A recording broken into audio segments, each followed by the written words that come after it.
Harmonies has absolutely taken over the hotness. It is the newest tile drafting, pattern building, tile placement-ish, nature-y game out there. It reminds me of two in my collection that have gotten a lot of play in Calico and Cascadia. By the end of this video, you're going to understand how all of these three are the same, but also how, more importantly, they're different and how they might fit your game group or playstyle. I'm also going to hand out 3 different awards: most chill, most fulfilling, and the one that's most likely to totally just bind up your brain and tie it in knots. But before we go through those differences in awards, let's very briefly talk about what each of these games do and how you score points. First, we're going to start with Calico. Calico's really basic. You draw a tile, you have 2 tiles in your hand, and you place one. The game ends when your board is completely filled. That is it. The strategy comes with what you're drafting and where you're placing it. You can score in 3 different manners. The first and kind of most core way of scoring is around these design tiles. They're placed at the beginning of the game, and they give you a different combination of either patterns or colors that you need to complete around each and every one of these tiles. And if you complete it in both a pattern and a color, you get extra points.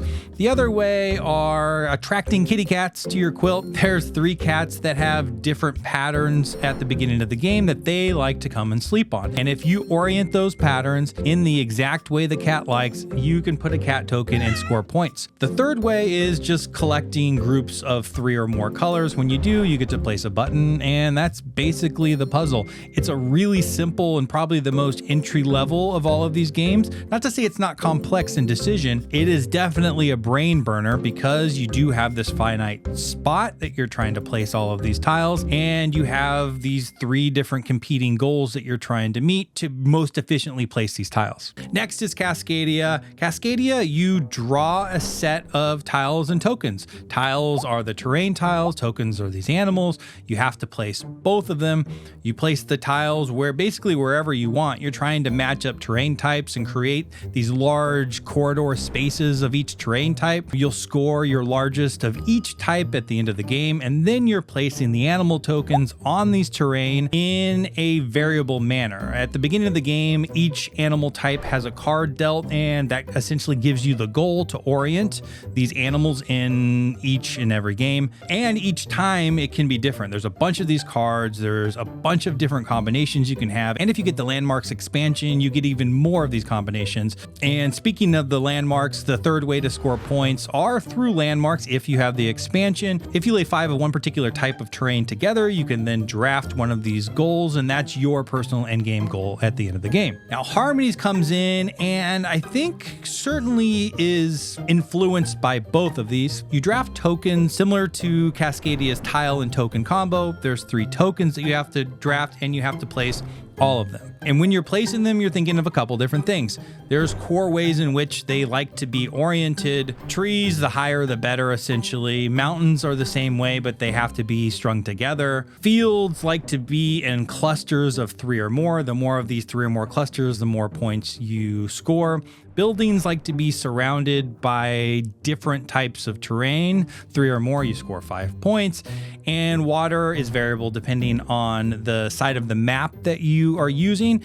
You either want a long string or river, or you want a branching river that creates a bunch of different islands. The more of those, you score more points. The other way that you score points in Harmonies is with the animal cards. Each turn you can draft an animal card, and they give a wide variety of orientations that these terrains need to be in to attract a specific animal. When you create that kind of combo of pieces, you can take one of these animal cubes per turn and place it in the correct spot as depicted on the card. You do that the number of squares there are in each of these cards, and once you do, you've completed the card and you move on. Once a token has one of these animal cubes on it, you can't ever use that token again in any more of these combinations or orientations to score another animal. However, if any of those tokens were used but a cube was not placed on top of it, you can use them for future animals. As an optional module, you can add personal goals in form of nature spirit cards. It's like an animal card. If you complete the animal just like any other animal card, it then unlocks an in-game goal that you're driving to personally. So now we're going to talk about the 3 core categories that I think these games are different that might very well be the impetus to you choosing one over the other. It certainly has been for me. First off is variability. Calico is probably the least variable of all of them. Variability basically comes in the form of the design tiles that you place at the beginning of the game. It gives you how many of each type of tile you need to place around it in order to score the points. Each setup is slightly different. However, it doesn't really change fundamentally what the game does or what you're trying to do, just the number of each type of tile you need to collect around that design tile. The other variability is in the cat goals. You put different pattern tiles out there, but once again, it doesn't change your goal or how you approach the game whatsoever, just the pattern in which you're trying to collect to get the cats onto the board. So Calico in general, very low variability. However, Cascadia is on the total other end of the spectrum there. There's high variability in the animal cards. There's quite a few of them that come in the base. If you get the landmarks expansion, even more.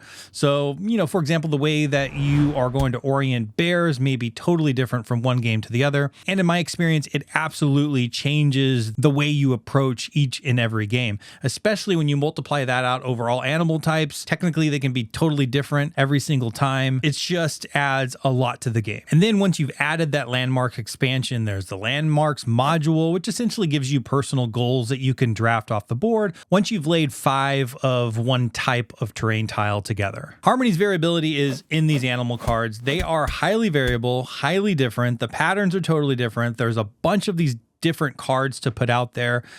I think it definitely adds a lot to the game and gives each and every game a different spice. There's different numbers of tiles depending on the animal. Some very few, some quite a few. Usually they're related to the number of times you can complete each goal. Harmonies also adds the variability with the Nature Spirit cards, just like in the Landmarks expansion. It gives you straight out of the box in the base game in a little bit of a different form. It gives it to you at the beginning of the game, which I think is so important in such a tight game, which we'll get to in a second. But it's nice to have that goal, unlike the other animal cards where you're having to draft them, at least on your first turn. You know where you're going right out of the gates and have a general idea for the rest of the game of something that you want to accomplish. So next up is constraints that are put on the player. Each one does it in a little bit of a different way. Calico and Harmonies really have similar constraints, and there is a finite board size.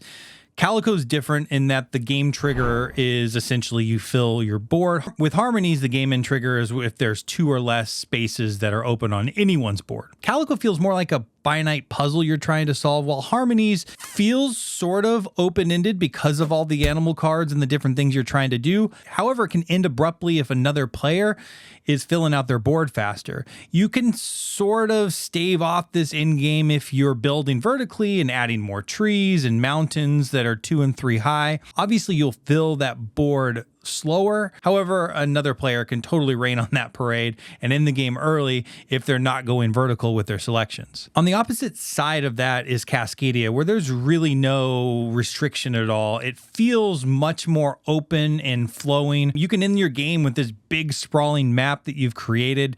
Game end trigger has nothing to do with the filling of a board. It's really the tiles that are running out. So each time you are building this really big map, it feels like you're able to do more, but it doesn't have that added kind of time component that adds friction and pressure that Calico and Harmonies does. And the third category is flexibility. Calico is probably the most flexible in all of them in that you always have 2 tiles in hand. You draw a tile and play a tile, one of the 2 that are in your hand, so you always have a secondary spot to be holding on to that you can deploy at the opportune time. It gives you a consistent flexibility that is felt turn after turn and allows for a type of planning that the other 2 games just don't. And that's why, by far, in my opinion, Calico is the most chill of all of these. It certainly is a kind of brain-burning puzzle. I mean, there are multiple dimensions that you are thinking about in a really tight puzzle.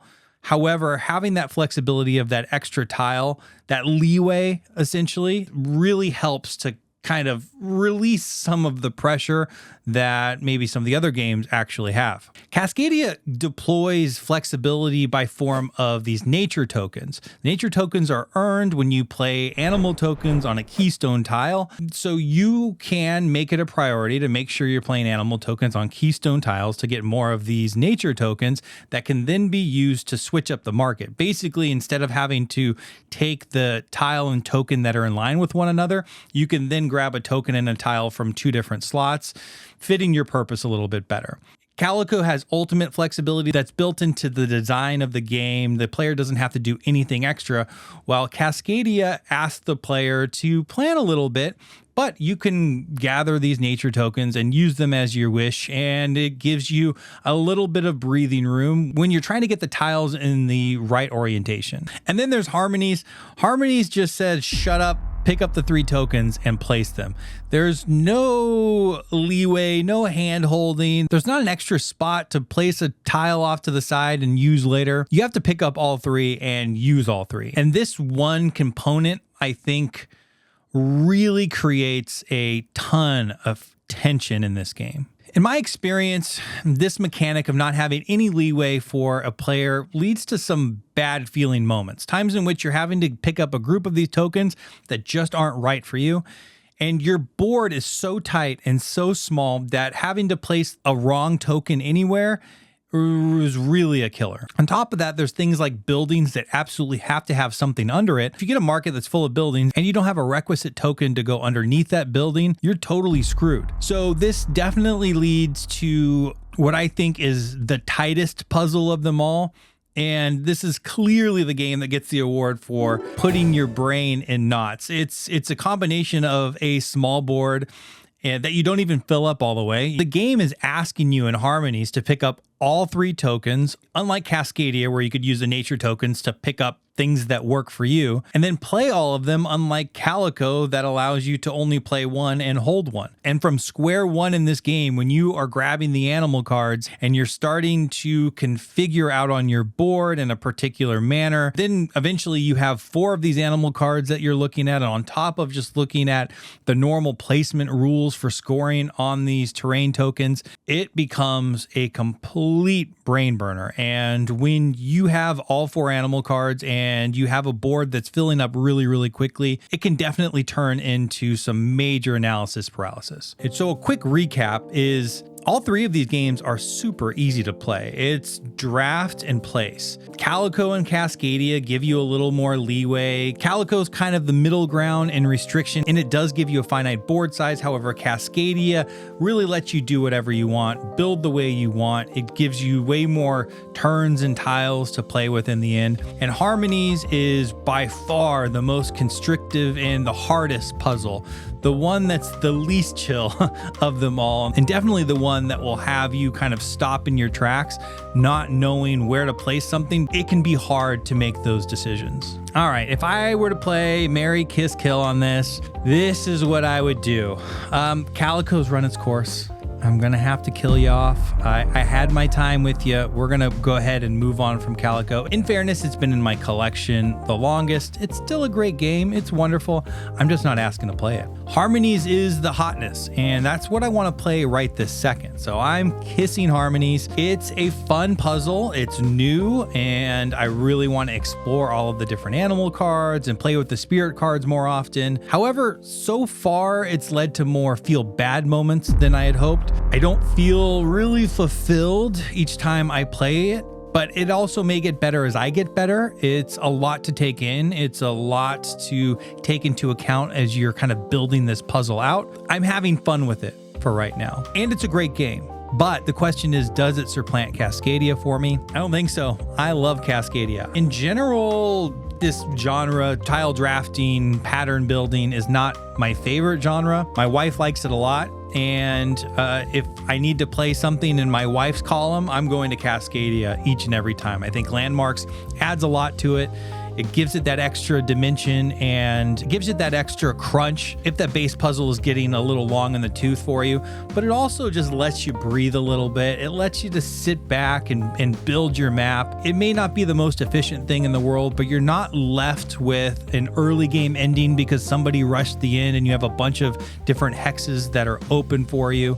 And it doesn't leave you having to grab combination of things that you have to place in your map that totally completely screws up your strategy because that's all that was there. It gives you that mitigation, but it also makes you earn that mitigation with those nature tokens.